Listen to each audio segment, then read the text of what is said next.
Itatapon ko nga po sana itong mga kinukuha kong dahon dahil hindi naman namin ito ginugulay sa Ilocano, yung mga pinaka murang dahon lang niya. Pero sabi ni Tita Mitch, ng aking hipag, ibilad ko na lang daw. Ipunin para maging laing next time. Dried taro leaves, 'di ba? Oo nga naman, di ko naisip dati. So yan, ipunin natin dahil konti lang naman, hintayin natin yung mga susunod nating harvest para dumami. Ayan, si Tita Mitch daw ang bahala sa paghihimay mga kaumami. Ayan o. Ang bilis niya, gamit itong ating batsa na pinagbababaran ko ng medyas. Char lang, malinis po ito. So, ginisang inabraw ang style ng ating lulutuin ngayon.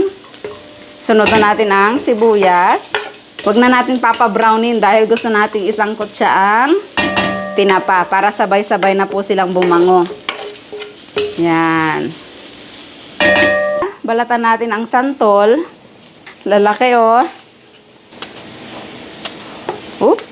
Ayan, kung itatanong nyo po kung matamis ang santol na ito, yes. Pero meron pa rin namang konting asim. Kaya pwede pa rin sa mga ulam-ulam. Ayan, oh, lalaki ng buto. Sangkotsado na. Sinama ko ho pala yung ulo dahil sayang. Gustong-gusto ko yan sinisip-sip eh. Sayang yung lasa. Maglalagay po tayo ng bagoong. Konti lang muna. Oops.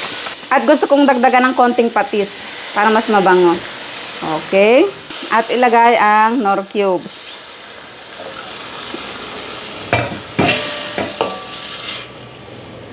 Kumukulo na kaya ilagay na po natin ang mga gabi. So ganyan lang po ang pagluluto naming mga Ilocano. Napakasimple lang. Kung may mga gulay-gulay ka dyan at bagoong isda, go na. Pwede na. May masarap na ulam ka na. Meron nga palang nag-comment na ang tamad daw naming mga Ilocano magluto. Dahil napanood po niya yung ampalaya, kabute at bagoong lang. Napampalasa ng niluto ko at sarap na sarap ako. Takpan natin at hahayaan lang ito hanggang maluto in medium fire.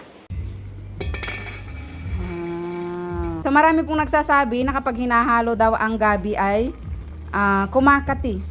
Ayan, so kailangan nating maniwala dahil ayaw nating kumati yung ating gabi. Kayo po ba? Ano ang inyong paniniwala? Ayan, luto na. Sobrang bango. Papatayin ko lang apoy at tikman na natin. Siyempre, kailangan natin ng maraming kanin sa ating aba na may santol.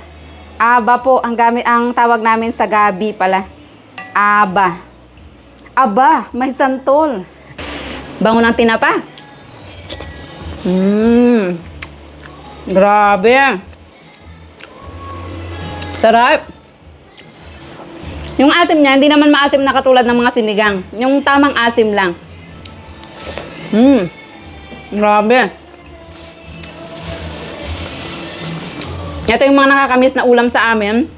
At ito po yung paborito naming luto ng mama namin. Magaling at masarap siyang magluto ng gabi. Kaya, mga anak! Tingnan niyo po ang reaksyon ng aking hipag na Ilongga. Anong masasabi mo sa ating Ilocano inabraw na gabi? Sarap. Sarap? May ganyang luto sa inyo? Oo. Na may bagoong at santol din? Pag masarap nakikita sa reaksyon ko. Masaya ako, guys. Diba? Ayan, no? Mga anak!